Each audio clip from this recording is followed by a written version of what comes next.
Welcome to the Shaun Newman podcast. Today I'm joined by Jason Davidson. So first off, thanks for hopping on with me.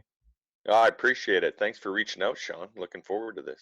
Yeah, well, I should probably give a shout out to the Tomatoes because they're the reason why this happened. They threw out your name, and I said, I don't know, what did he do? And then they started listing off some of the things you've done, and I'm like, well, yeah, hell, that sounds like a lot of fun. Let's hook it up. And so here we are. It's only a couple weeks later, and away we go. So Yeah, huge shout out absolutely. to the Tomatoes. How do I pronounce your hometown? Asquith? Asquith, Asquith. Asquith, Saskatchewan. You And bet. where's that? It's right in the center of the British Empire, according to the sign. But it's 25 miles west of Saskatoon on Highway 14. We're between Bigger and Saskatoon. Okay. And so did you you end up being all over the rodeo trail, PBR. Now you represent NHL players. You got all these different avenues. Life as a kid there, were you then playing hockey and out on the farm, that kind of thing? And that's just kind of where the two loves kind of started? Yeah, just like lots of Western Canadian kids, grow up in small town. We lived fairly close to the town of Asquith. We're only about 2.5 miles out of town. So hockey was obviously a big part of the winters, and ball in the summers until I was about 14 years old. And we lived on a ranch, so we were exposed to the Western lifestyle and rodeo at the time. And I always enjoyed going to the rodeos in Saskatoon and a few of the local rodeos in the probably 50-mile area or radius of Asquith.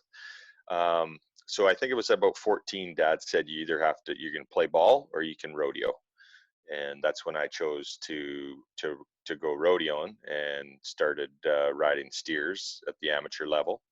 And when we graduated from that, I tried my hand or luck in the bareback riding event, which I really didn't want to do, but I wanted to stay involved. Mom and Dad were not big fans of this bullfighting idea that I had, so it was always something I wanted to do, probably from about 16 on. And I graduated high school, moved out, literally graduated Friday, partied for 2 days, and moved out Monday. And that fall, that next spring, I went to actually a bullfighting school. There's clinics like bull riding clinics, and learned from a guy by the name of Ryan Byrne, who's probably the most decorated Canadian of all time. Bullfighter. Bullfighter, yep.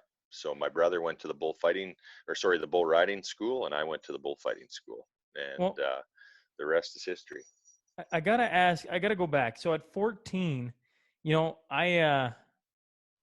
I was saying before we started, Colby Mann, the Mann family, Frank Mann, and them, Hmm. they were a part of that lifestyle of age 14. You go out, you start riding steers and that kind of thing.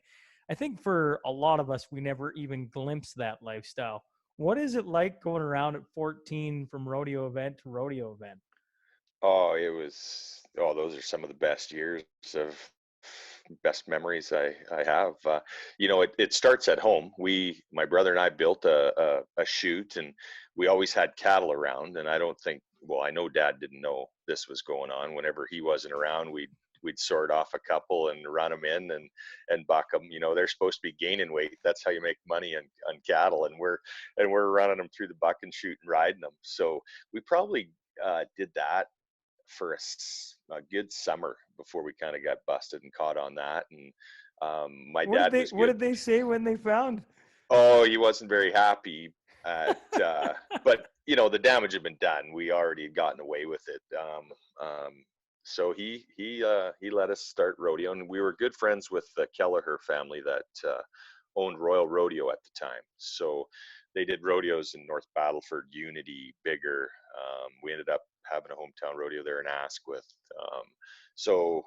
Spiritwood was another one of theirs, Shellbrook. So we kind of made it a family affair to go to those rodeos as a family. The first year I rode steers, and then the next year we actually got to travel with some bull riders, which that was an eye opener.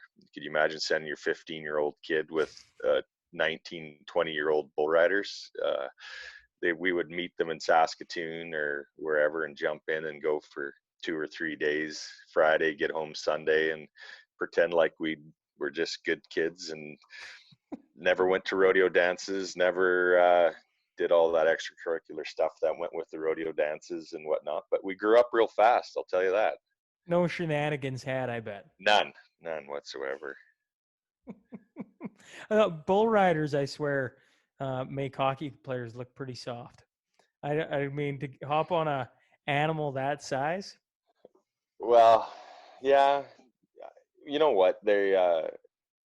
I have the two mixing and gelling quite a bit now at our PBR events that we produce. Just in Edmonton this last fall, I had Chris Russell, Ethan Bear, and Yeah, Florida was in town, and at the time Jace Howerlick was playing for them. So they all come to the event because it was a night off for the Oilers and for the the Panthers. Panthers. Yeah, So I think they have a lot of respect for each other, which is kind of neat. I think they envy each other. Um, I think the Bull Riders wish they could make the same kind of cake as the NHL hockey players, but for some of those guys now, they're making a good living with endorsements, and if you can be successful in the PBR tour in the U.S., you can make upwards to about 1.4, 1.5 a year. So, and that's million. So yeah, geez, it's come a that's long not way. too bad. Yeah, like I mean, back in your day, how much was a bull rider making? Oh, well, the PBR wasn't even around when I Correct. was rodeoing my first few years. So I would guess, looking back on what the best guys would be making, maybe 100,000. Then that's just a few of those guys. I think you could qualify to the Canadian Finals rodeo with 12 or $13,000. Which, if you do the math, when you're traveling, paying your own expenses and paying entry fees, $12,000 isn't a lot of money. So most of those guys worked during the week and took off on the weekends, no matter what level you were riding at back in the mid 90s. Just enjoyed it, and so kept doing it. Yeah, yeah, just was something I think that gets in your blood, and it's a lifestyle, and you got the same group of traveling partners and buddies. We'd ram 6 people in the vehicle when we were 17, 18 years old and just go, like, not a care in the world, splitting the gas and the hotel room. Well, rarely did we ever get a hotel room. We had an old Chrysler Newport that slept about 7 in it comfortably, one of those old boats. So um, yeah, it was good times. Good You times. jammed 7 guys in a Oh Chrysler. yeah. Oh yeah. 3 in the front and 4 in the back. Oh, how times have changed. Yeah, no kidding. No kidding. Now they travel with trucks and campers on the back, or vans and stuff like that. But no, we didn't have that luxury or the money or the resources at that time. So why then bull fighting? Um, Honestly, I really like the idea of the guaranteed paycheck. Um, I was paying an entry fee at the time. I'd entered a few rodeos in the bull riding, but mostly in the bareback riding. So you're paying an entry fee every weekend, and unless you placed or stayed on, you're not getting a paycheck. And hanging around the rodeo group enough, I got to know the bullfighters that were working. Shane Earhart was one of them, a guy from North Dakota who'd come up here regularly. And, I knew what he was making every weekend, and he got to stay at one place. He didn't have to travel to 3 rodeos all across Saskatchewan, Alberta, or Manitoba. You're driving sometimes 8 hours in between rodeos. So that really, I think it was a business decision more than anything, to stay in the industry and make a Could you guaranteed paycheck. could you paint a picture then for the listeners on how much, when you say driving 8 hours between gigs, how close were those like events? Well, let me, like, back in the day, I remember we met Kelly McEwen, and he was killed in a car accident here years ago. But anyway, we traveled with him quite a bit. So he would come from Leoville, and we'd meet in Saskatoon. And I know one time we started in Saskatoon, went to a rodeo in Montana, came back up to Herbert, Saskatchewan, which is just east of Swift Current, and we rode there. And then we went to, there was a real big rodeo in Manyberries, Alberta, south of Medicine Hat. Um, we're there for the Saturday. So it was a Thursday, Friday, Herbert, Saturday, Manyberries, and then Sunday we had to be back in Vibank, Saskatchewan, which was east of Regina. So So we 4 had events in 4. 4 days? Yep. Yep. And then back to Saskatoon Sunday night. How was the body doing after that? Well, you don't even think about that. You're young and just Yeah. wanting to be a part of it. And, I guess it's no different than kids trying to, you know, train in the summers and be hockey players. Like you just work your ass off to be better. And that's how we didn't train at all. Probably the farthest from, you know, using the term athlete for us back in the day would have been probably not the right, pretty vague description of what we were. But yeah, that's how you practiced. You just kept going. You paid your entry fee and you went to another one. And in the summertime, you could often do always 3 in a weekend. And if you got lucky, sometimes 4. What are the kids doing now to train for bull riding? Oh, it's completely changed now. Completely changed. These guys they take it real serious. If you take a look at just, like JB Mooney, who's probably right now you could say is, one of the best ever. He, he stands on a medicine ball, like literally stands on it with his cowboy boots that's how he trains his balance, and he'll stand on it for an hour and watch a show standing on a medicine ball.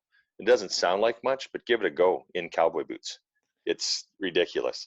But the guys that train now and you never knew what guys did because there's no such thing as Instagram and stuff back then. Now a lot of these guys are posting that stuff. So I got a real respect for, always have, because I've grown up in the industry, and when you're tying your hand to 1,500 pounds of something that wants no part of you on their back and literally has the ability to take you out completely, you learn to really respect those guys. And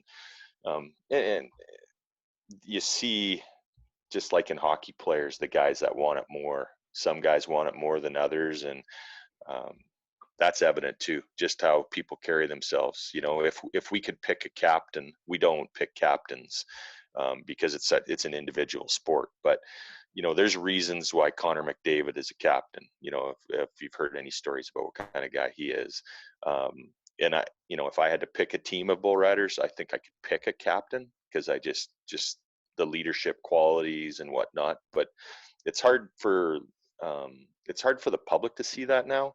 They don't really see how hard these guys train. They don't know what they're like behind the scenes, how they carry themselves in the dressing room, amongst the peers, amongst us as executives. But yeah, I have a real admiration and respect for the athletes we have now. I think we got one of the best groups of guys here in Canada that we've had here in the last 20 years right now going. Yeah, it's got to be a real tight knit group, I would think. Very, very, yeah. If you were ever to get backed into a corner in a pub somewhere, you'd want that group of guys with you, because if you picked a fight with one of them, you're going to fight them all. I guarantee it. But usually there's some pretty handy guys. The tough ones usually come to the front of the pack, and it only takes one guy anyway. I've seen it many a time. Well, going back to your bull fighting then. So you decide, it's going to be a business. You're more in it for a constant paycheck. Yeah. What when you go to the school, which I assume is like a weekend course, Yeah, absolutely. Yeah. what are some of the things you learned there, and were you surprised? Um, well, I think for me, the edge I had was I had what we call livestock sense. I'd grown up around cattle, so I didn't have a fear of cattle. Now, you have to have some fear of a bucking bull that's chasing you down. Like if you don't, I just don't think you're playing with a full deck. So, they just teach you the basics, show you some video. But I'd been around it for already, watching it for a lifetime, and really been like dropped right into the lifestyle and traveling with it for probably at that time 6 years. So I was ready to go, like, just like a blue heeler dog chomping at the bit to go. But yeah, no one can really hold your hand. Do you And remember? Do you remember where your first event of doing the bullfighting was? after the school, Yeah, you mean? yeah. Yep, North Battleford, Saskatchewan was my first rodeo. And how did that go? It went good. Got my first real hooking, as we would call it. I remember a bull got me up against the chutes, and which are made out of steel, Yeah. and there isn't any give there. And that was the first night, Friday night. Kind of got me under the chin and give me a little raspberry, and it damn sure hurt. And probably the best thing that happened, because right then you got to decide, is this really what I want to do? You're Because in saying that, on the first weekend, the first night of you doing that, you get pinned by a bull up against the rail?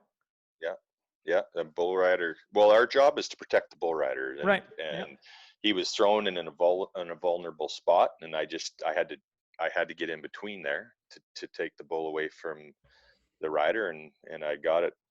Yeah, I would probably I couldn't honestly say it was the first bull out. It was more towards the end of the performance, so at the end of the night. But yeah, it happened, and I was pretty sore ribs, and I remember the chin thing, because he clipped me under the chin, and uh, you know, I wasn't. I was more of a soup guy for the next 2 or 3 days than I was a steak guy. I recall, but it was the best thing that happened, because I gained the respect of the bull riders immediately, and you know, well, I always wanted to be the best at whatever if I was going to continue it, I wanted to be good at it. So um, it all took off from there. I started my career right there. Worked for 1 year with the amateur rodeo. Got my professional card in a year, and started doing some professional events. There was a tour called the Wrangler Bullfight Tour at the time. So Okay. we fought Mexican fighting bulls, and but not like Spain. We don't. It's bloodless bullfights, right? So it's like a organized game of tag. So that got my foot in the door to get to some pro rodeos and be seen by the professional bull riders. Because at the time Ryan Byrne, was still going, and he was the guy in Canada, a guy by the name of Darren Tufton, Raymond Goodman, TJ Baird. Like, it's not easy to get your foot in the door at those big rodeos. Um, I think it took me I started in 92, 93. I think 97, I got my first Canadian Finals rodeo in 1997. And then after that, that's when I started getting some of those bigger rodeos. And then once you got those rodeos, you know, I would leave home in June and not come home till mid-August. Wainwright, Ponoka, Calgary Stampede, Innisfail, another big rodeo, um, Strathmore, Morris, Manitoba. So it's when you can get all the big rodeos, you're rodeoing in July, you're rodeoing 25 days out of 30. So it was a good way to make a living. Uh, how many guys in your profession then are at each event? Well, back when I started, it was only one. You only had to have Right. one bullfighter. And then the bull riders got together, and I don't blame them for that. It was great for us too, because it wasn't long into my professional career where they were required to have two bullfighters at every rodeo. Because, for example, you get hurt the first bull out, and it can happen. It's a dangerous sport, right? And who's going to look after the next 15 bull riders that are supposed to get on? So, and I've been to events where I was one of the guys that did get hurt, and if there wouldn't have been another guy, who's there to fill in? So, two, and now at the PBRs, most PBRs now you have three guys. And are you mic'd up then when you're doing that? Some do. We do that with our Monster Energy Tour events that you can Yeah. watch on TSN. Shaun, we mic up our one guy. But I'd done a lot of stuff like that during the Calgary Stampede. They mic'd me up every day the 1 year, just so they can. I think they had me on a delay. I sure hope they did, because it would have been definitely, it wouldn't have been PG, or would have should have been. But yeah, we do that. We've had cameras on us, like actually having a camera Like a strapped to GoPro our, or something? yeah, Yeah, before GoPro was, God, a guy should have been thinking back then. Well, We should have invented the GoPro. Damn. what I assume when you get to the Calgary Stampede and you got how many thousands of people watching you in that atmosphere, that must have been electric. Yeah, that yeah, it's like, you know, you take a look out at 23,000 people, and you know, you're at the greatest outdoor show on earth. It was the first time, yeah, I'll never forget that. It was like the first time I got selected to go to the Canadian Finals Rodeo, or when I went to the NFR as an alternate in Las Vegas. Like those are the moments you'll never forget in your career, because those are definitely the highlights. I was fortunate enough, even when I was done fighting bulls with Calgary, to go work with them for another, you know, probably 8 or 9 years on the production side of things as the arena director. So it was a lot of fun.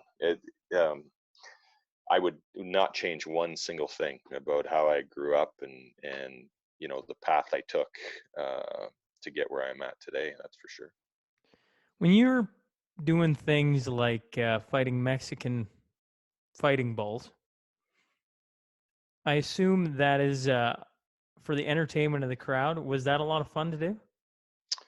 Yeah, I enjoyed it at the time. I would have been about, so that was 96. I was about 23. So from 23 to 26, and I kept myself in good shape. I trained. The contest would last a minimum 40 seconds, and then there was a horn blown, and you'd have an option for another 30 seconds. So um, I used to do sprints. I'd sprint for 50 seconds. And then slow down and sprint. Like I really worked on sprints, so I had the endurance to push that 70 seconds if you had to. So what did they give you? They give you one of those. I can't even think of what the heck it's called. The Matador Cape? cape. Thank you. No, no, no, no. So It was how just, it was just you and the bull. that's right. Yep. You You and the stand bull. out there and you nod for him. You have the clown or the barrel man, what we'd Yeah. call him back in the day. Yeah. And that's your only island of safety out there. So if you ran to the fence, climbed up the fence, or didn't look like you were in any sort of control, you got mark stock. And we were competing for big money. Uh, I believe it paid, well, I don't believe, I remember it paid $918 to win first, and 578 to win second, and 204 to win third. And This how is many back in the guys? mid 90s. Three. You're guaranteed a paycheck, but I'm competitive. I'm as competitive as they come. And third, just I didn't, you know, I never wanted to win third. You know, so every time you could win first, that's a good day's work back in 1995. 918, and some places was U.S. money. So that even made it, you know, Cherry on the top. cherry on top to buck up and hustle your ass a little bit to, you know. And it's no different in the bull riding today. You had to have a good dance partner on the other side. Like you needed a bull that wanted to chase, and if you went in there wanting the one that wasn't as good, well, then you probably shouldn't be in this business, you know. So um, it Who was was great. I had 3 years of it, and I really did. I loved every minute of it. It hurt sometimes, Shaun, I'm not going to lie, but it's a pretty fun way to make a living. who was the best bull you ever had that danced with Uh, you? well, I had one. I used to keep notes on all these bulls. There's probably about 30 or 40 fighting bulls came through Canada in those 3 or 4 years. I had a bull. His name was Bob because he had a bob table or bob tail. It was knocked, which meant it was cut off. Yeah. And him and I hooked up a few times, and if I didn't win, I was second. But he was just a good draw. But the Three Amigos was the firm that owned all these bulls at the time, which was Ryan Byrne, who was my mentor. He had a bull. His number was 58. They're branded just like the bucking bulls, so you could identify him. And his name was Kaching Bada Bing. And I had him a couple times where we won, and I had him a couple times where I didn't even finish. Like he wiped me out. He hooked me so hard one time in Edmonton at the Canadian Finals Rodeo. I got a picture of my shoelaces untied. I'm like, wow, that is something. It's got me flying through the air, and my shoelaces even flung out on my Reebok pumps at the time. But yeah, he if you stub your toe on him, he'd hurt you. He would.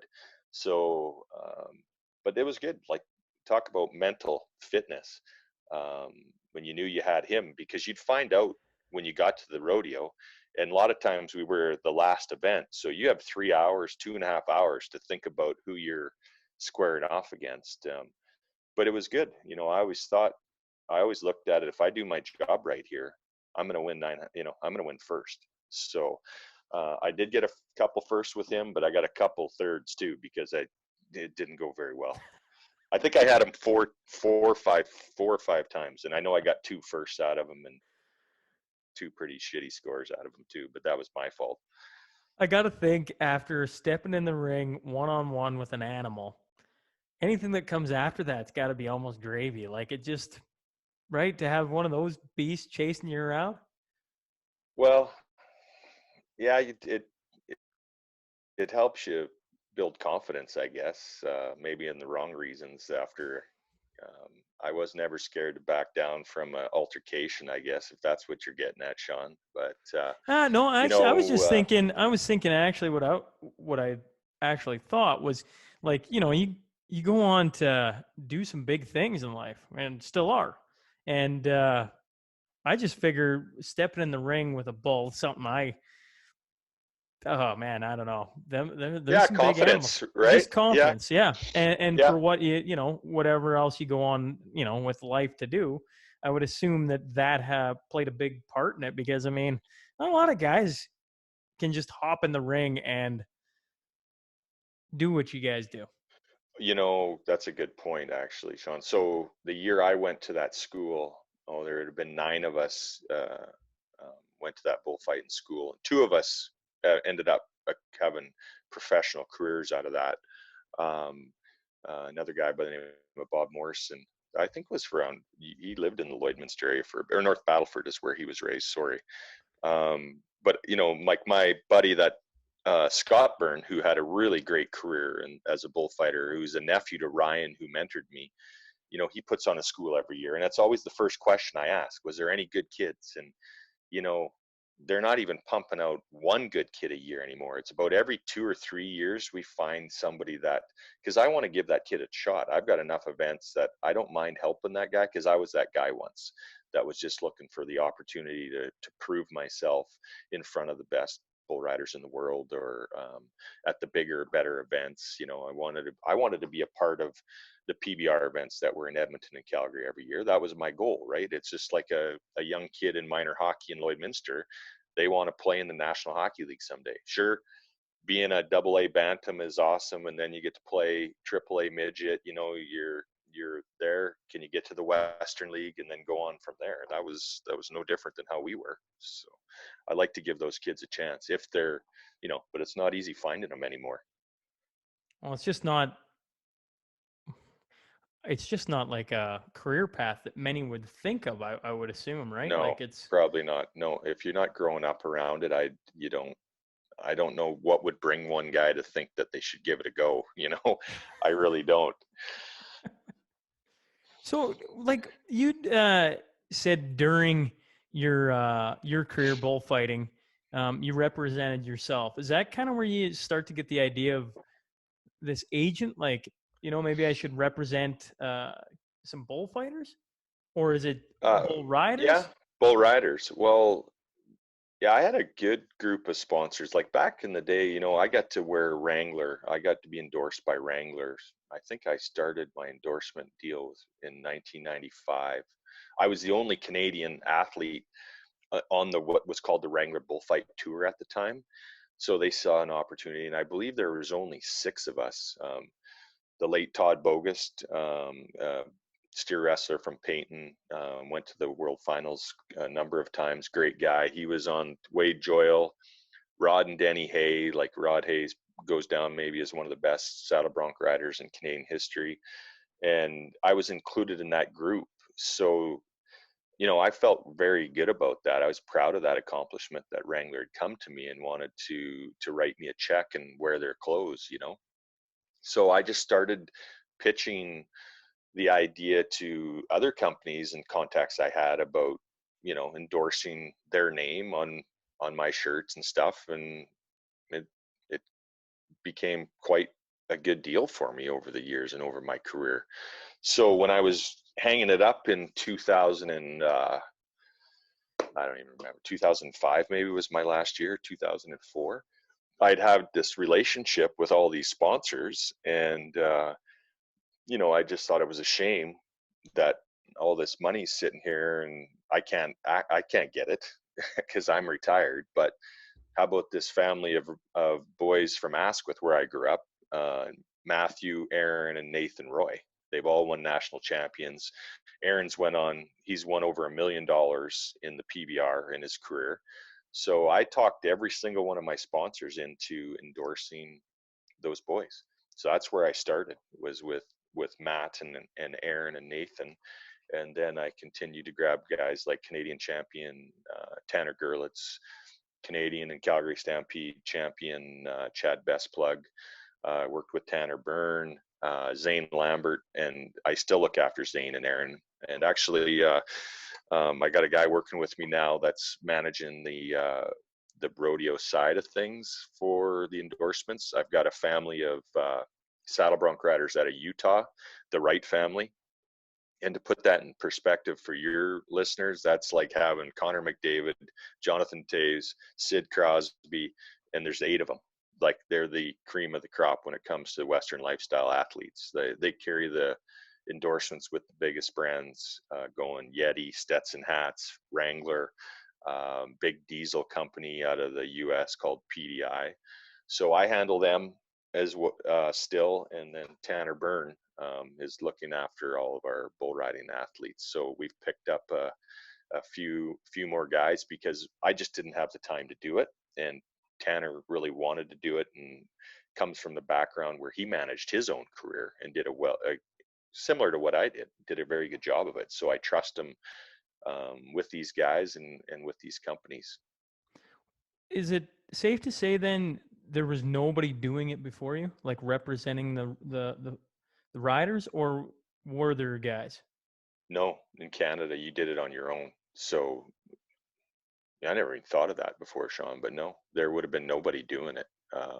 When I started looking after Aaron and those guys, there would Yeah, have been an agent. There would not have been an agent looking after Western lifestyle guys in Canada. Ty Murray had an agent back in the day, I know. And then a few of those PBR riders were being represented by agents. So that was another reason why I wanted to get into it, just because Aaron Roy was doing all the televised events in the U.S., and that was worth something to somebody. So, absolutely. Aaron had some really good years there where, in fact, the first year I did it, I didn't even charge the guys anything. I just did it for them. And then I realized how much work it was, getting shirts organized, embroidered, making sure the embroidery went in the right spot, getting the guys to autograph sessions, not physically holding their hand and getting there, but coordinating everything. Yep. And then the next year, I told Matthew, the oldest of the boys, I said, I can't do this for free, guys. I just can't. And he just said, well, yeah, whatever. He goes, I can't get the money. I wouldn't have a dime if it wasn't for you. So it was a very cordial discussion, and I did some research on commissions and whatnot. And that's year 2 is when I really got serious about the agent business, which would have been about 2006, I guess, 2007. So did you never go, and I don't know, I guess I should have looked into it, but no schooling. It wasn't like you went to business school to become an agent or anything. Just No. nobody had ever taken care of the bull riders. And so you start doing it and become very successful at it. Yeah, just saw an opportunity. And, when you're representing the best names in Canadian bull riding, it's real easy to go to Wrangler or Cinch or whoever, Justin Boots at the time, Boulay Boots, and here, this is what I have. It's fun when you got the good guys. Trust me, Shaun. It's really fun. It's a lot of work when, I've been approached by a number of athletes, rodeo athletes over the years to help them, and I just, I don't even sugarcoat it or lead them down a road that I can't deliver. I go recruit the guys. I go find the guys I know I can make a living for and help. Well, that's kind of where I'm curious as an agent then, because I mean, now you represent a handful of guys in the NHL and some. You got a guy that's coming up in the draft this year. You got all these bull riders. How do you go about attracting prospective clients? Is that like, are you scouting them, going to hockey games, watching, going to rodeo events and watching? Like, are you taking a huge bunch of your time going around to events, kind of scouting a guy and then going, you know what, I should approach this guy. I think there's something there. Well, the bull riding part, it's easy. If they're riding at the events I'm producing, namely the Monster Energy Tour events, they're riding at the highest level in Canada. So if they can get there, then they've already got my attention. And then if they can get there and win, and I look for qualities, how they carry themselves. Can I get these guys in front of a microphone? Would they embarrass, themselves or whoever they're endorsing? So, I just, I guess you can say I'm an evaluator of talent. Like I'm looking for talent on that side of the fence, and then in your hockey arena. In the past 10 years, it's really about building a network of people you trust. And I think when you do a really good job for your clients, then you'll get a call from somebody saying, hey, you should give this kid a call. Or I've had some families call and just say, you know what, you come highly recommended from this player who's from the same community or something. A lot of my best, a lot of my clients there's a story behind how I've got them or found them or met them, and I like that. And I think it's this, I guess if you'd say the stars lined up or however you want to put it, but it was almost like we were supposed to work together. So I just look for little signs like that. Now when the light is getting lit up red 4 times a period by a player, that's a pretty easy sign to see that he's going to be, he's got something there. But hockey's very, very competitive. Um, Very competitive. The bull riding side, I think I can say if I really wanted somebody, I could go get them because there isn't a lot of guys doing it. Um, and we've got I've got a Rolodex of contacts that I know nobody else has in that industry. In hockey, well, when I stepped into that world, it was totally the other way around. So it was a challenge, a huge challenge for me, which I, I liked that, and I just worked really hard to establish that business. My first client was Micheal Ferland, which was a bit of a Calgary test. Flames. Yeah. Yeah, but nobody. He was a walk-on on Kelly McCrimmon's Brandon Wheat Kings in 2010 when they hosted a Memorial Cup, and that for me right then said something. Okay, this kid was never drafted to the Western Hockey League. Somebody found him somewhere. Al McPherson would have been the guy that would have found him. He was Kelly's right-hand man at the time, and I remember watching him here in Saskatoon. I hadn't got a client yet. I was just newly in the business, and he scored 3 goals on the fourth line. He was playing with Mark Stone. Mark Stone was a fourth liner with Ferland that year. Who the heck else? It doesn't matter. Anyway, he scored 3 goals that night as a fourth liner, and Duncan Siemens was projected to be a first rounder that year. And he was, to the Colorado Avalanche. Tough kid, played with some real grit and bite to his game. And Mike put the run on him that night, and pretty much schooled that guy for the rest of his WHL career. So that's kind of what jumped at me right away. Like, this kid plays the game hard. He can score. He had some hands. He hit hard. He was probably about 20 pounds overweight at the time because he had no idea about fitness, working out. But Kelly McCrimmon had saw something in him, and I saw something I liked. And I remember I called. I got the contact list to every GM from my senior partners, and I had 2 teams that wanted to talk about Micheal Ferland. It was the Toronto Maple Leafs and the Calgary Flames. That was it. He went in the 5th round to Calgary, and ironically, I've talked to Garth Malarchuk many times about this. He's a longtime scout for the Toronto Maple Leafs. He said, we traded our pick. He was the guy we had marked down. He would have been a Toronto Maple Leaf. but he ended up being a Calgary Flame, and been a good career for him. And it was a great start for me to get to know a good hockey guy like Kelly McCrimmon, who was um, I can't say always easy to work with, but we always had Micheal Ferland's best interests at heart on most of the decisions we made together for him. So it was just a great experience, and having a guy that Mike that trusted me right off the bat. Because he could have went well in his 19-year-old year. He had plenty of other agents calling trying to poach him. So that's the one thing about this business I don't like. It's pretty greasy that way. Really? Yeah, definitely. Yeah, it's very greasy that way. So So if you get a guy who's gonna make something of himself, you got people trying to call to try and pull him away. all the time, all Really? the time. Yeah, all the time. So you build that relationship with the parents first, and then we're recruiting kids now at 13 years old, 13 which years old? 13, which is crazy because they might not, they may never play pro. That's how you get paid.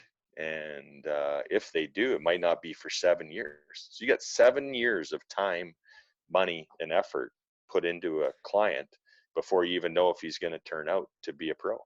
Well, and think of a 13-year-old kid. I mean, geez, I mean, you're seeing a lot of them. At 13, I mean, there's standouts, but I mean, everybody can agree to that. There are standouts, but a standout at 13, I mean, does that always translate to a standout at 18, 19? Never. No, no, it doesn't. You every year that competition gets a little stiffer for those guys, and that's where you want to, the more time you can spend around your guys and see what kind of, like, what they're made of, so to speak, or how big a heart these guys really have. um, like local kid you guys have there, Chase Waters. Yeah. Like, He was I just always tell Scott, he's going to make it. That kid has got, it hasn't. Well, I've told his dad many times. In fact, his dad texted me when we lost Colby Cave here on the 11th, which Colby was a client of mine. And, Colby had to work for every single thing he got. But if you got to know Colby, and I think a lot of people feel they do know him now after the outpouring of support and the stories and the stuff, the kind words said about Colby. That's just the kind of guy he was, and that's why he figured out he got to be a pro. He was an assistant captain in Providence in year 2 of his entry level deal. Never drafted. He was a unsigned free agent, never been drafted, and the Boston Bruins took a chance on him. He was going to be a sought after player in July 1st here. He'd have been an unrestricted free agent, and he was exactly the kind of guy that teams wanted. And I see the same things in Chase. He's a leader. Um, Teams can say what they want about certain styles of his game right now, but Chase Waters will figure out a way to be a pro. So I've got all the time in the world for Chase Waters because I know he's gonna make it. He will make it. Yeah, we actually just had Chase on the podcast. Well, his episode comes out tomorrow. Him and Bryce Kindop was on, and Yeah, Zane Franklin, all three boys from around this area that are all yeah, captains in the Dub, right? All good yeah. kids. Zane's one of our clients too. Oh, is he? Yeah, He could go yeah. on, if hockey isn't his thing, he could be a stand-up comedian for sure. He's got personality for sure. He does. He certainly It's does. ironic. I rodeoed with Zane's dad, Quinn. Really? Quinn rode bulls when I was fighting bulls. Yeah, yeah. We put a few miles on together, Quinn and I, and crossed paths hundreds of times over the years. What a small world it is. Exactly. Those are the Um, little things I always look for. And Scott Waters was my line mate in and stallmate in Lloydminster. for the Chase, Kings? yeah, Chase used to come into the room when he was like 3, Yeah. probably. Would it be? Yeah, he'd be about 3. It'd be 2002, 3. Yeah, he'd be about 3 years old, carrying a mini stick and wanting to shoot something around, a tape ball or whatever.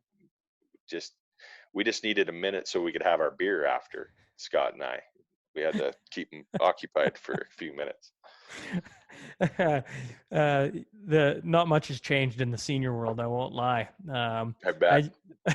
I got, like I was saying, I got 3 kids, and now after the senior game is done, I get shoveled 2 of them, and they run around the room, hacking and whacking everybody, searching for those tape balls, and all you want is your cold beverage or a couple of cold bevies.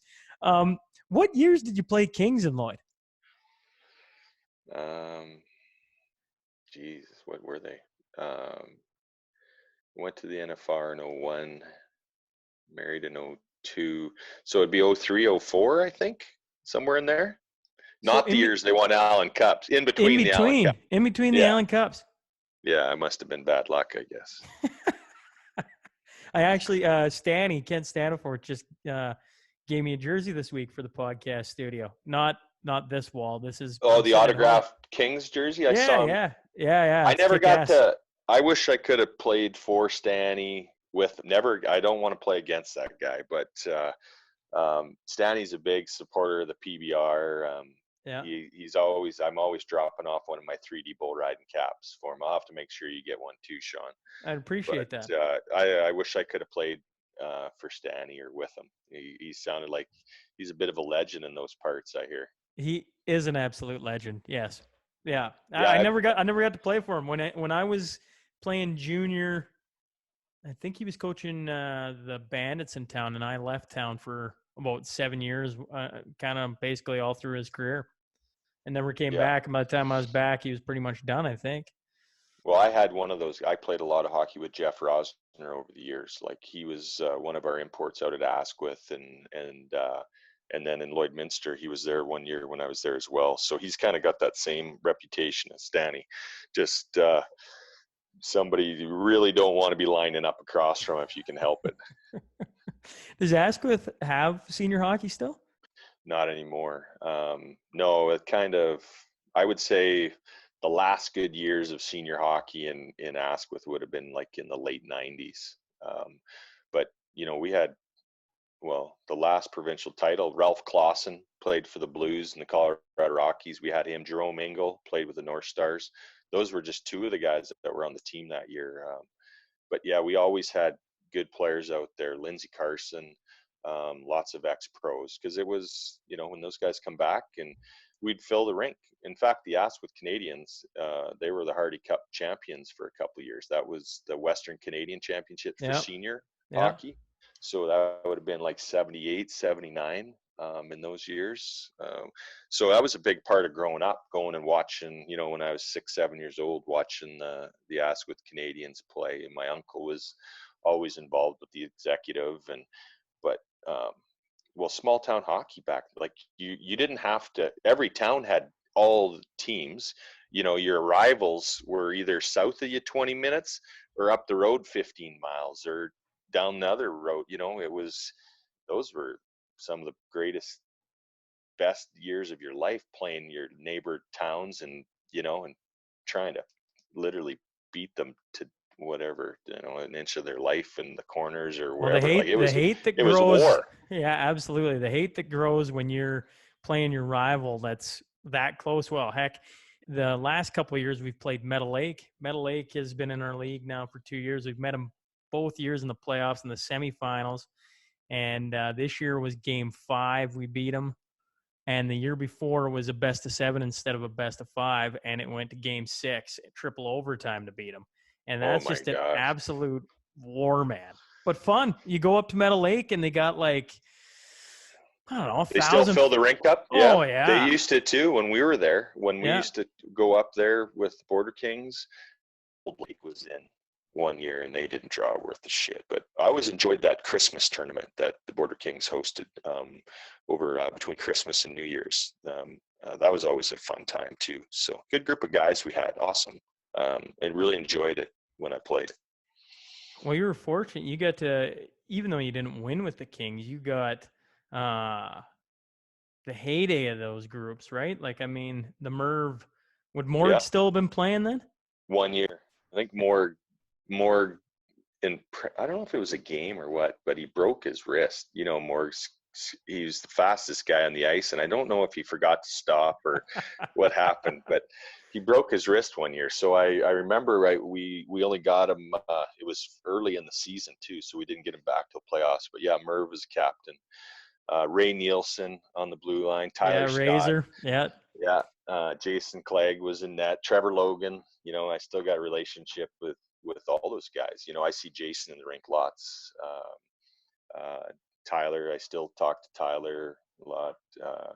Corey Dallin, whenever we see each other. Scott Hood calls me when he's up in Bonnyville, so he actually called me on a kid he thought was pretty good this year. Like that's that networking, you know. Yeah, absolutely. Those guys will reach out to you. So yeah, it was good times. Ryan Rivett, Jordy Dugan, like I remember all the guys in the team. You know, we had a lot of fun. It's too bad you hadn't won. You could have come. We had Hockey Day in Hillmont this year, Hockey Day in Saskatchewan in Hillmont, and we had Wade Redenbach out, and Marty McSorley came for that weekend, and we played a fun little Wade and Friends game, and we had a bunch of those guys out. Well, guys who'd won the 2 championships. Yeah. A bunch of guys from Hillmont as well. It was a blast. Like that was a fun night. But all the names you're talking about were there. Yeah, well, I noticed I follow your team on Twitter. You guys got a good room and whatnot there in Hillman. What a facility too. We've done the Wade Redden PBR there. Yeah, that's right. 2 or 3 years we did it. You know, so it's good. You guys fill the rink up on the senior night and for the games? I would say once you hit the second round of playoffs, she's a packed barn. And it's a lot of fun. Like when Meadow Lake was coming to town, like not even standing room only. It was like 4 rows of standing room only. But it just senior hockey in general is there's just almost too many options now. You know, you talk to the older generations and they talk about like when I had Shep on here, he talked about back in the day the Border Kings, you'd show up like an hour and a half early to a Border King game to get a seat, because if you didn't, you weren't getting a seat. And I actually had a guy on, who was that, who said they packed it to the rafters. I forget who that was. And on the Civic Center, they had people sitting in the rafters because that's how full it was, right? Like there was nowhere to sit. So and times have just changed. I mean, you know firsthand, you got a player playing anywhere for any team almost, as long as it's junior A and above, and you can flick their game on the internet and watch, right? You don't have to leave the comfort of your own home. Yeah. And so, which is amazing, and everybody wants that. But when it comes to something like senior hockey, which is a pastime of Sask, like anywhere in Saskatchewan, you have these same conversations with people because it was a lot of fun. If you play it or play it, it's some of the funnest hockey you'll ever play, in the memories and the groups of guys you get around in the dressing room, and all of it is awesome. But it's just slowly, you can just see it slowly disappearing in a lot of places, and it's a lot of effort to keep it relevant when you got the ability to not go anywhere and watch good hockey. Or, now speaking of Lloyd, like Lloyd's got all these elite teams, which is awesome, right? And so you got this no really senior good team anymore, though. But no senior team. No. Well, you lost a good core. You know, when you talk about Merv and Ray and Ty, like when those guys, look at that team we didn't. You know what I admired the most? Nobody got paid. You never had to. We all chipped in for the beer, but the bus was always looked after, so we always got to travel on a bus. But no one got paid to play. We bought our own sticks. But it was just a good atmosphere. And, we were up against some big payrolls there that year. That Minnestickwin team had a huge payroll. Meadow would have paid a couple guys to come in and play there, but we never paid anybody.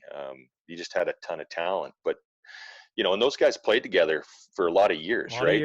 Rob Quisty would just come for the playoffs. Usually he was getting to that point in his career where there was no training camp for him or preseason or anything. He just stepped right into provincial game number 1.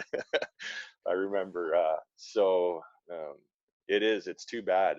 I know, like for Asquith, when we started moving away, that's when the senior, like if, us veteran guys or older community guys, we're the ones that kind of, run the ship. And we brought the young guys out, kids graduating from midget or AAA hockey. We had some, some kids that played some pretty good hockey out of Asquith, and when they come home, if there was a team, but once all of us older guys had kind of quit playing or moved away, which I did, then there's no core group or no leadership. And, we did everything. We did all our own fundraising and all that. And I think people they don't want to do that anymore, unfortunately. And like you said, Shaun, like there's just other options to watch stuff on TV. Like back when we were playing senior hockey, there was 2 channels on TV. There's no Netflix. There's no Xbox and shit. We had the Atari and the television, right?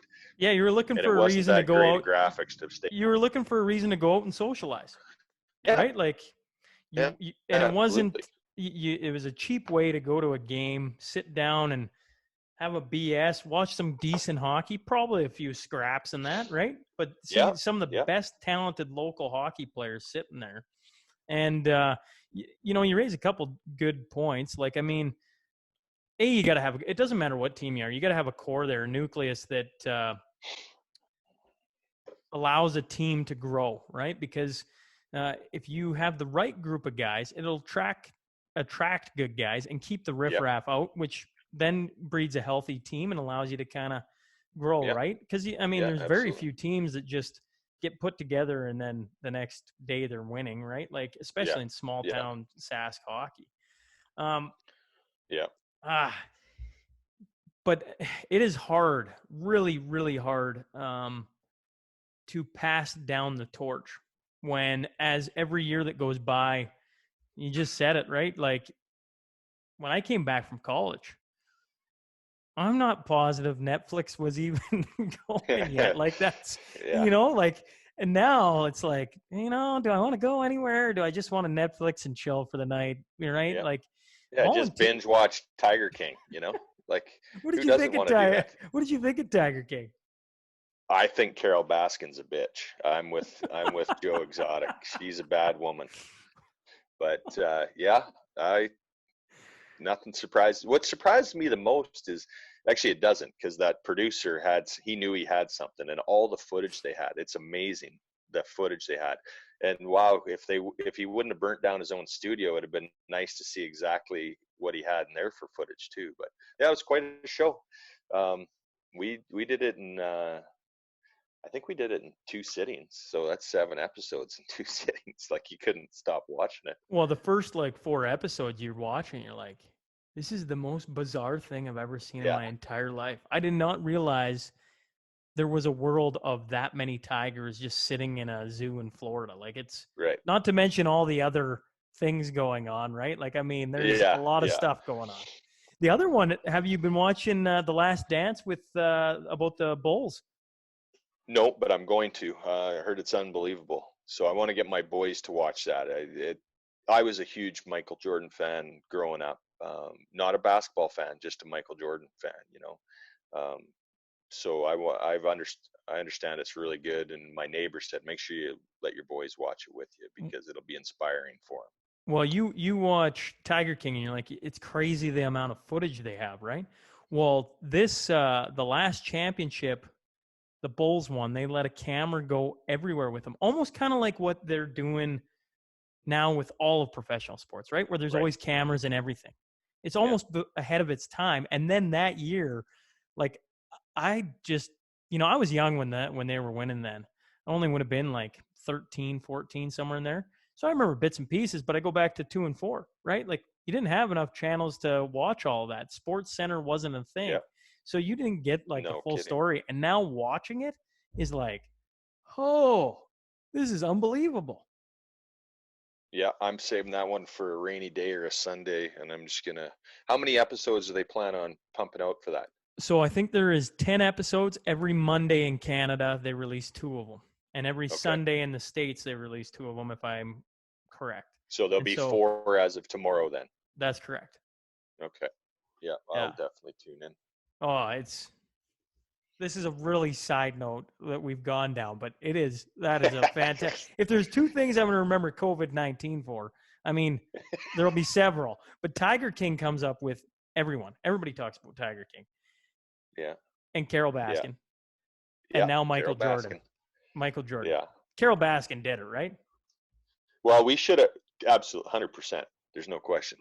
We should have all about Mark. Take a look at the stock price of Netflix in the last 5 months.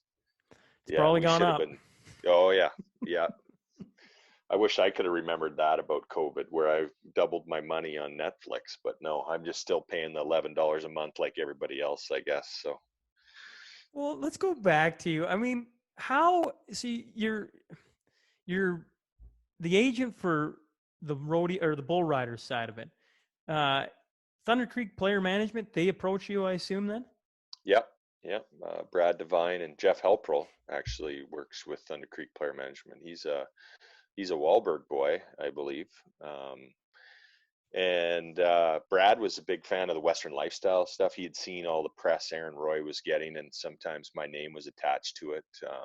And I didn't know Brad at all at the time, and just a tremendous human being. I really wish I could have got to know him about 10 years earlier. He might not appreciated what I was doing 10 years earlier, so probably best it worked out the way it did. But um, learn a lot from that guy. You know, you asked me about mentors and stuff, and I got to give Brad most of the credit. He's a master negotiator, and the way he would out muscle and outwork other guys to recruit kids, you know, and the respect that he's, you know, the relationships I have with GMs and assistant GMs, the doors that have opened because, you know, Brad's endorsing Jason Davidson now. So, like I remember the first time I got to talk to when Ron Hextall called me on a player, you know, there's a guy I used to just idolize. I was always a Philly fan and loved the way he played. You know, he was just you know, you never know what it was, a circus some nights when he was on the ice. But you know, I remember being Ron Hextall on the outdoor rink. You know, that's who I was playing if I was, you know, playing that. Now I'm talking to him about, you know, Blair Jones and getting a hockey contract done with him. But that's kind of what Brad Devine did for me, is open those doors, and trusted that I wouldn't let him down. What you're saying mentor. What was some of the things then he taught you? Like specifically going into a different world of hockey in general, right? Coming from where you had been, I assume that it, although it translates, you're doing a similar thing. It is a completely different world once you're into the hockey NHL side of things. Some things the same, I think, from one, but and totally different as well.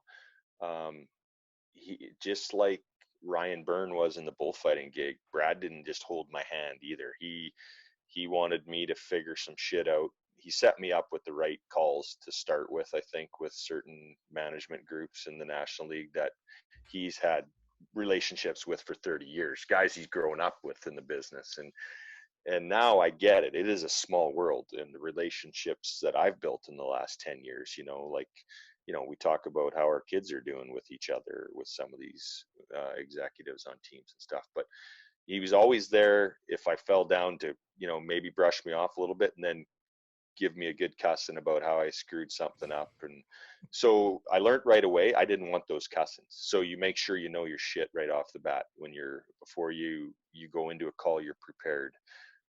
That's the number one thing I've learned from him. He said, you got to know your stuff. You got to be prepared. And, you know, it's a negotiation. You've got something they want, and you got to maximize and use all the leverage you have. And sometimes you don't have a bunch of leverage in a negotiation. You know, players can't be unrestricted free agents every year. You've got to work to get a player to that status where, you know, then you can sit back and take calls from several teams. But, you know, when you're coming off an entry level contract, you don't have a ton of, you know, when a player's only played 7 or 10 NHL games, you don't have a ton of leverage. So you better figure out how you're going to maximize that opportunity with the guy on the other end of the phone to get your client paid, because, you know, that's what you build your reputation on.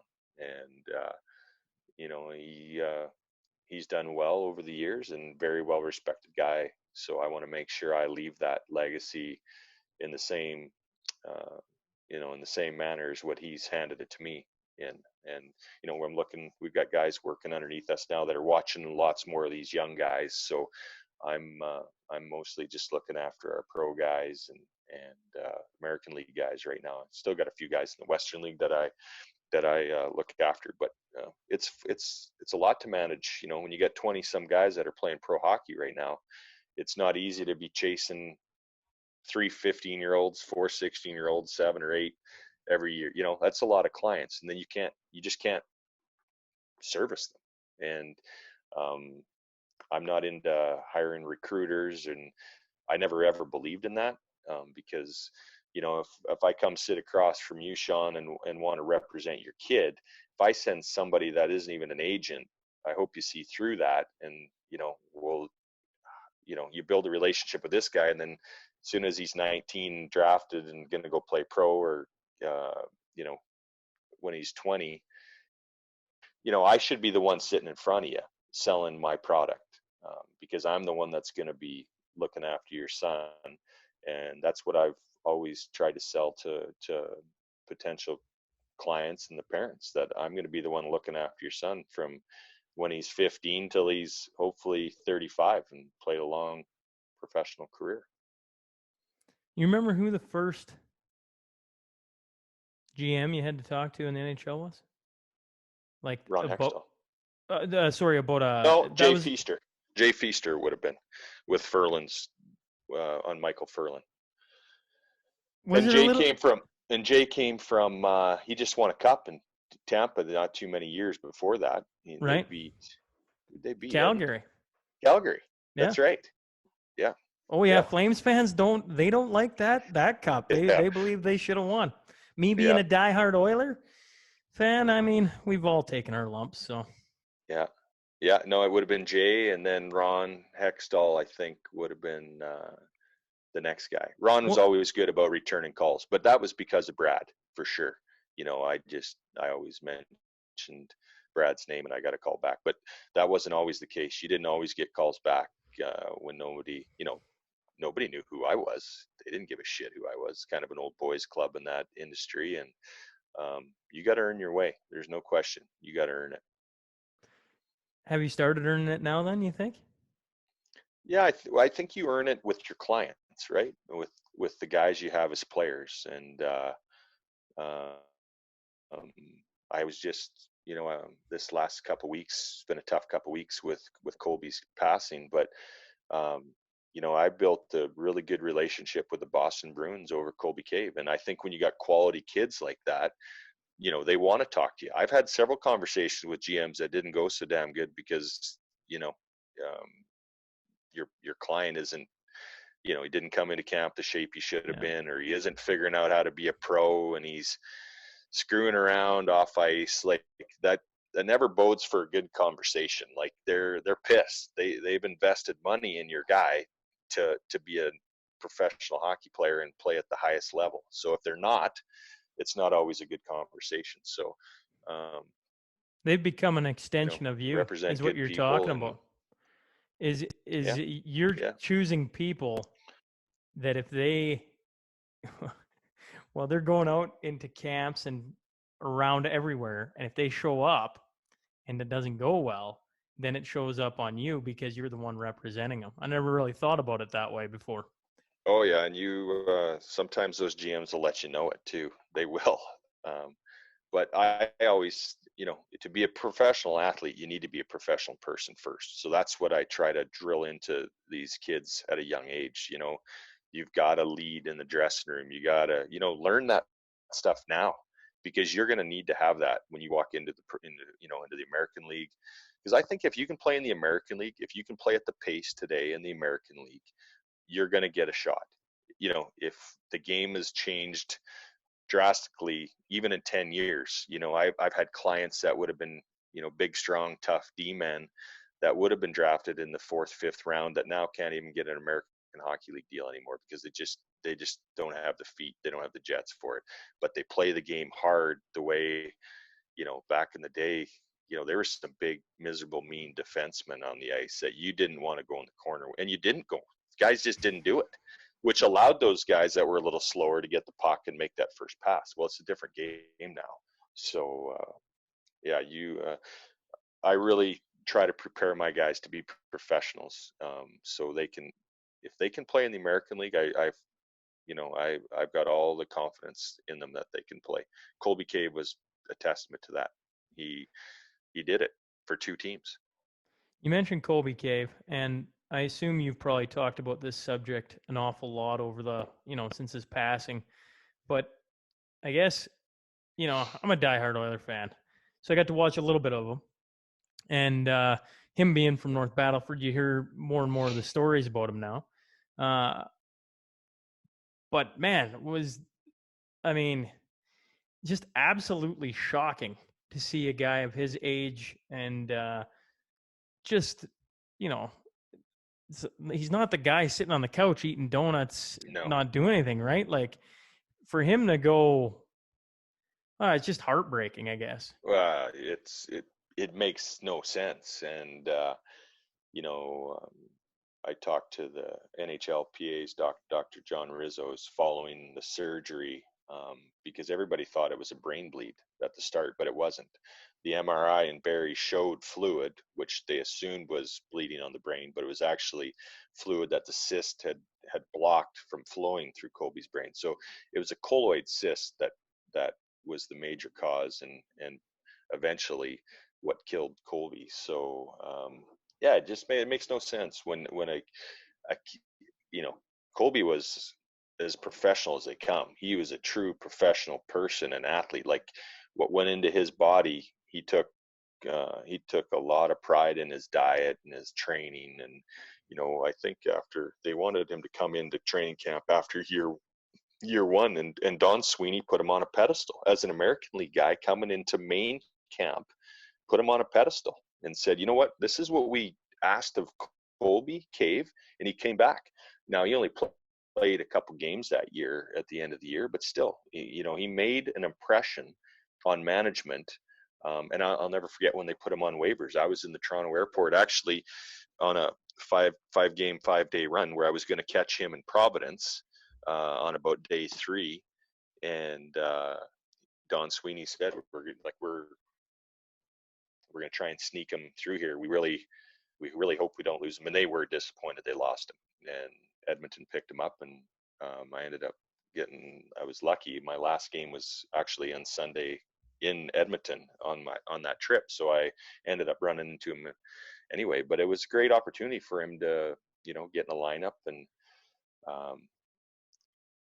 make an impact. And well, here's what he meant to the Oilers. Connor McDavid yesterday stopped in at his mom and dad's place in North Battleford unannounced. Just drove over to give him wish condolences. So that's the kind of effect Colby Cave had on that group. Yeah. I don't have the words for it. It's tough. It's a sad day when something like that happens, and nobody can really, Yeah, it was we were just coming off the 2-year anniversary of the Humboldt crash. So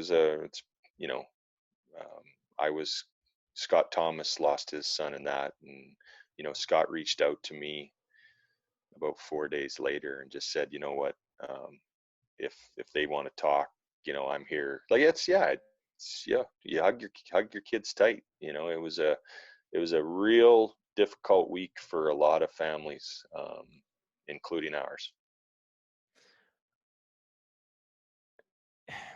I assume with your job, you were gone an awful lot, having guys all over the place. Would I be wrong in thinking that? Yeah, I travel quite a bit. This is like my May is real busy with PBRs. June, I'll work playoff hockey, and depending on who's still playing.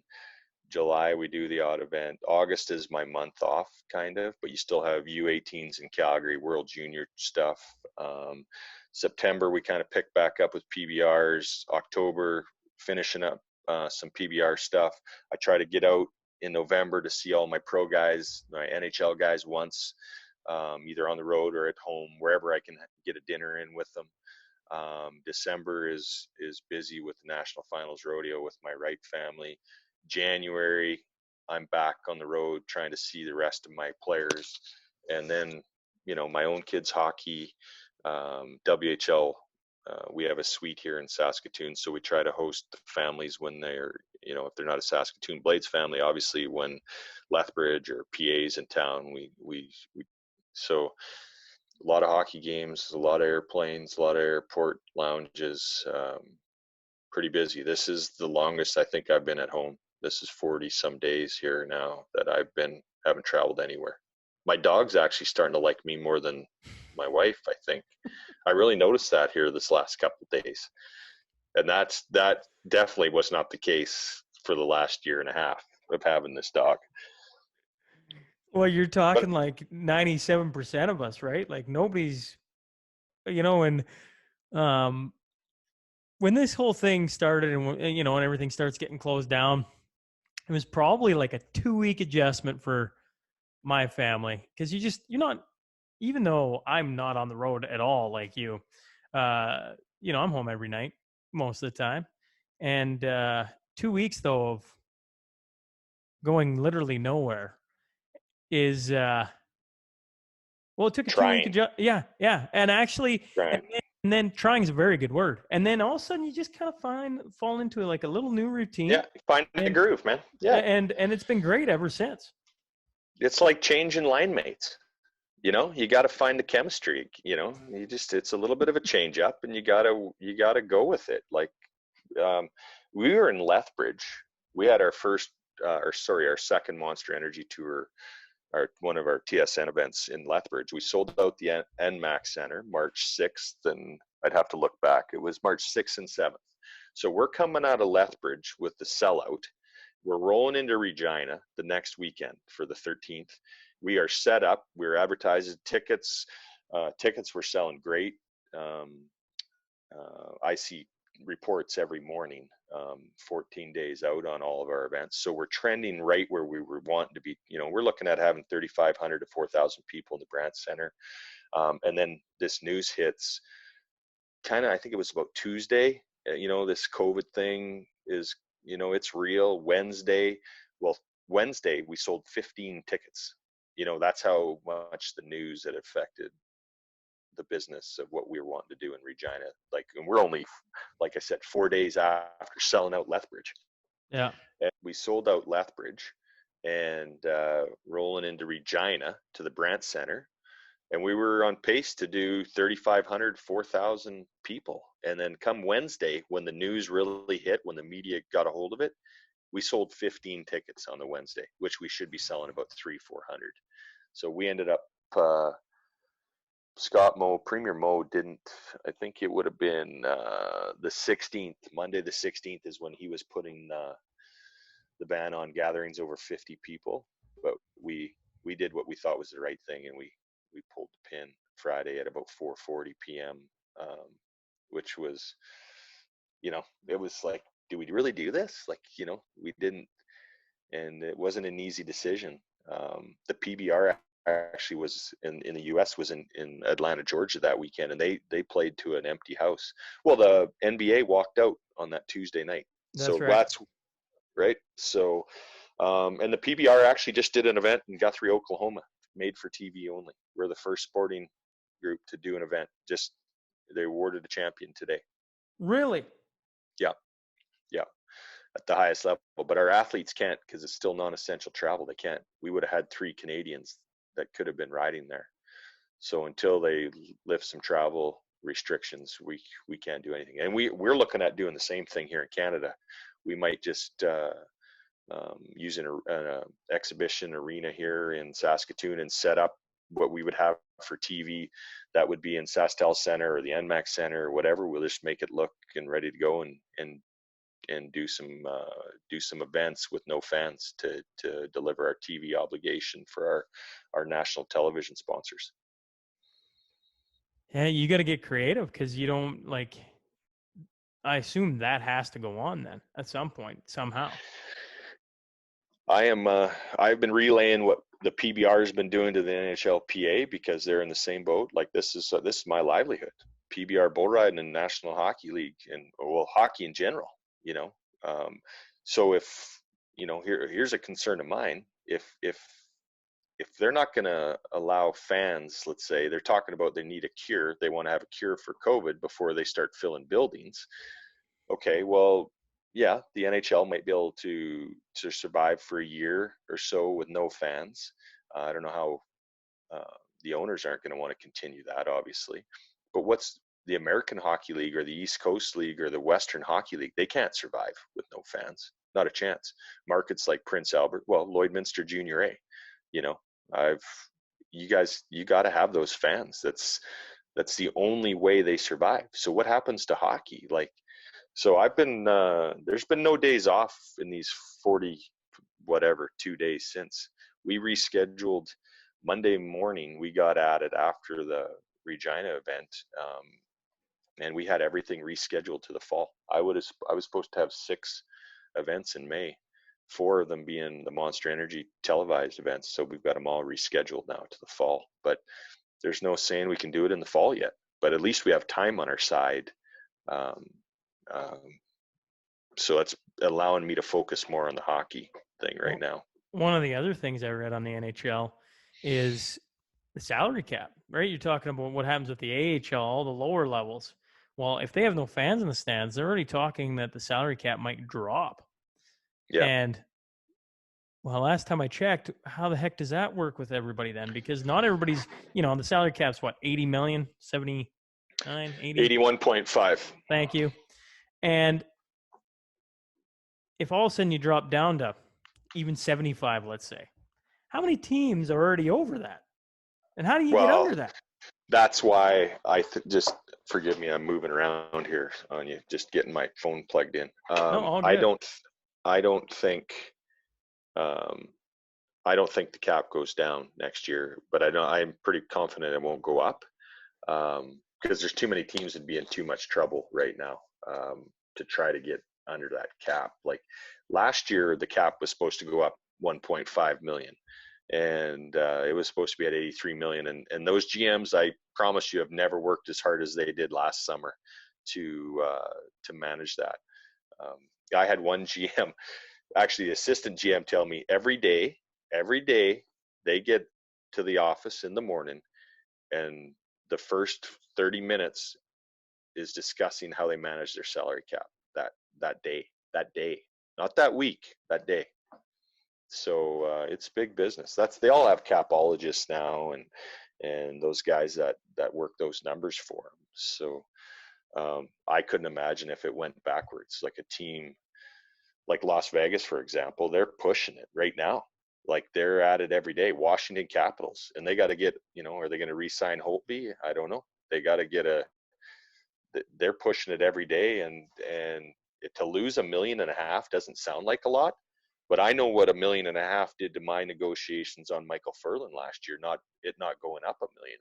So I couldn't imagine it going the other way. Is July 1st like one of your funnest days or not?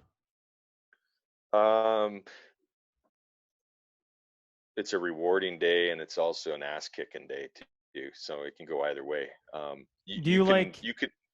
Well, you get a week to talk, like usually June 23rd. I was just going to say, yeah. The interview just period start. Yeah. Have you enjoyed that? Because that's new in the past, 3-4 years? Yeah. So that allows you to get rolling, and yeah, sometimes you can have some, commitments done 4 or 5 days in advance. So yeah, I like July 1. I don't know when July 1 is going to come this year, though. We will have a July 1st on the calendar, but it likely isn't going to be free agency for the National Hockey League this year. We have to, we got to have a draft. We're supposed to be in Montreal the end of June. We're not going to be there. And how do you determine who picks first if you don't have a Stanley Cup champion? So there's lots of scenarios, and like, they got to play out the rest of the 12 games. They can't just go on a win percentage, or there's been talk that they go back to 68 games and they'll take those teams you can't do that. You want to win a Stanley Cup with the asterisk beside it saying COVID year, less than no. You don't want to do that. You can't do that. Ownership doesn't want that. General managers don't want that. The players on the bubble, they don't want that. Like, they want a chance to, the Ottawa Senators, we know aren't going to make it, the New Jersey Devils, but there's a lot of teams right in the mix. The one thing I learned, I was researching the Spanish flu, and in 1919, in Game 6 of the Stanley Cup Finals, they shut it down, and that was Montreal Canadiens were playing the Seattle Metropolitans, and in Game 6, about 6 hours before the game, they closed it down, and I guess on the Stanley Cup, which I've never seen, or never looked that hard at, I should say, says no winner or something along that lines. Really? Yeah. Yeah. Yeah. And right now, as it keeps progressing, although, you see Saskatchewan, and we're hopefully going the other way. We're hopefully they got a 5-phase plan out now, and it looks like, if things are okay, they're going to start to, but like you say, if they want, I don't know.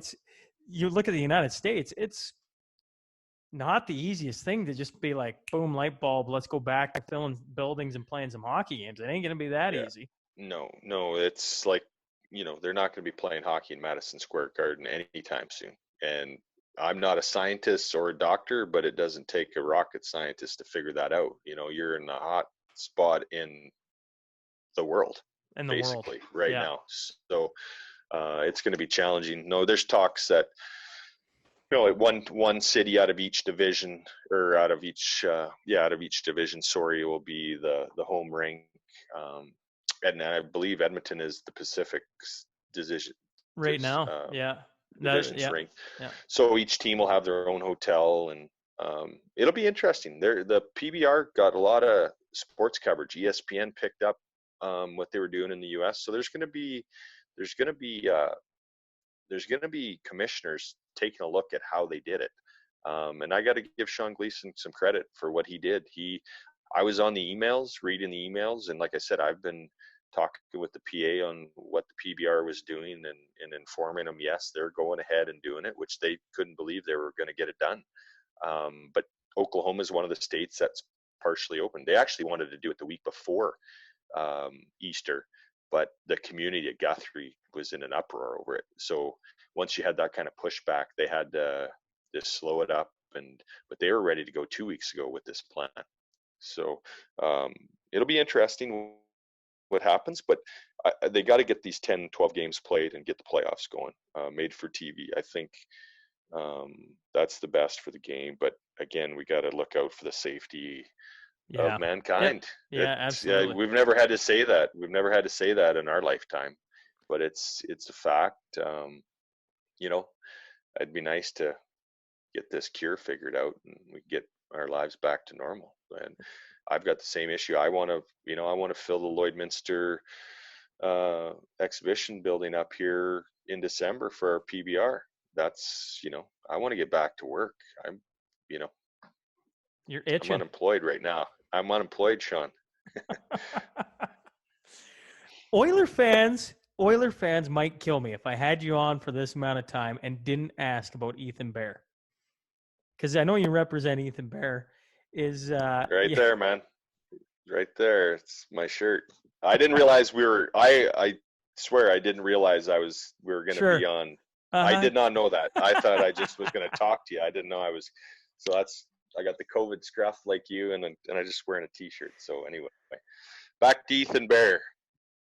Well, I would think I'm in, like most of Oiler fans, we want to hear that he's getting signed long term and he is going nowhere, because he has been an absolute pleasure to watch. He has been. That's what makes the job fun, is when you see a guy that has kind of taken an opportunity that was given and literally run with it. You look at some underlying numbers of his, like he's got some great numbers.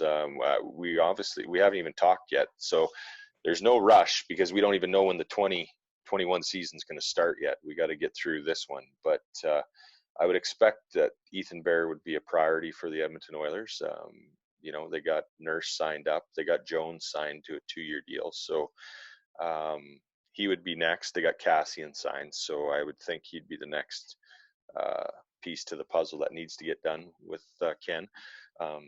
I spent so much time on the phone with Bill Scott and Bob Nicholson the last 10 days or 2 weeks. But it was obviously in a different situation.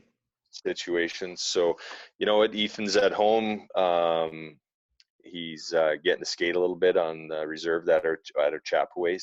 He's just enjoying some downtime.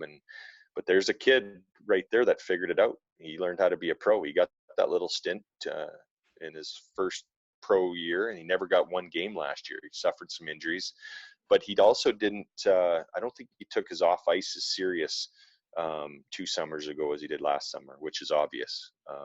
And you could just see, you could see it in his face.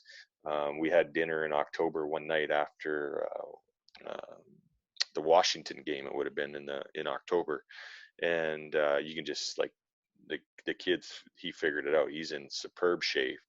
I think his hockey sense is off the charts. That little pass that he can make out of his end, like so calm, cool, and I just keep telling him, just get it to that captain, like pass that guy the puck. You got Draisaitl, you got Nude, you got some really good players. You know what? Just make that first pass, and that's what he's been doing. And he really didn't even get a bunch of opportunity on the power play.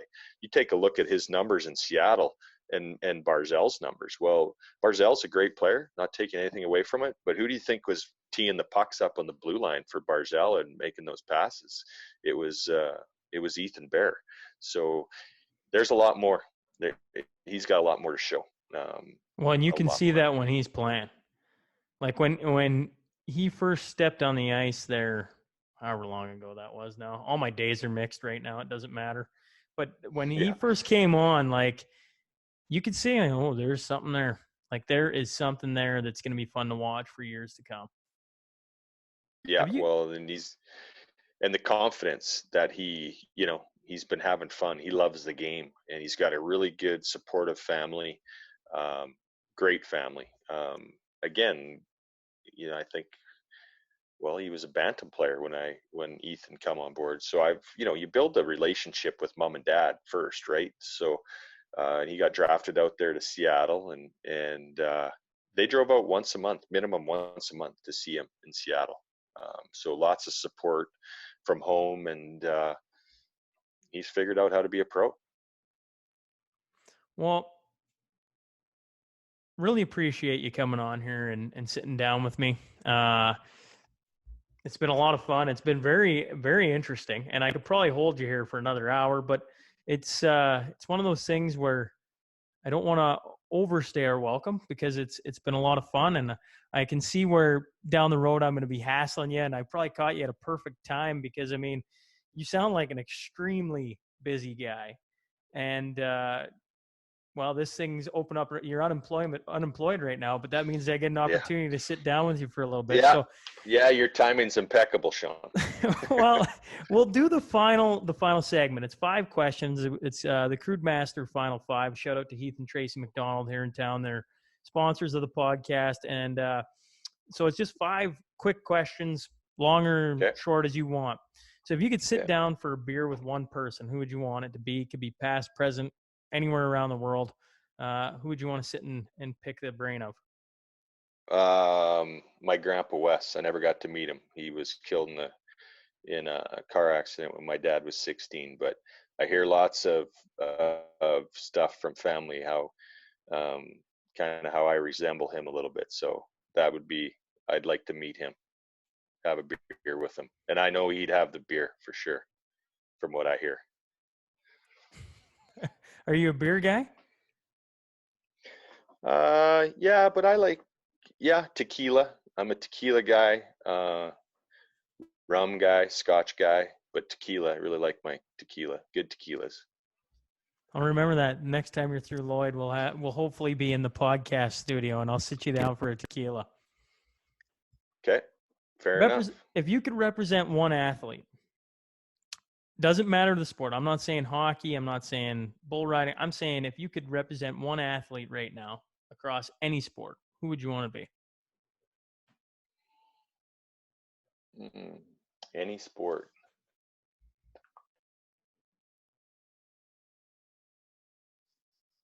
Oh, well, the great one, Wayne Gretzky, for sure. I think, yeah, Wayne.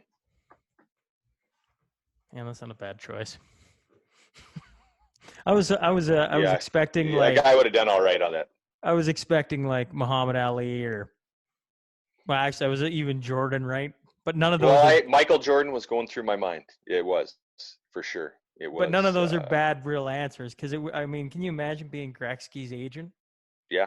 The only problem you would have had back in the day was, they weren't making $20 million contracts. Not that they're making 20. What's the highest now? 13.5.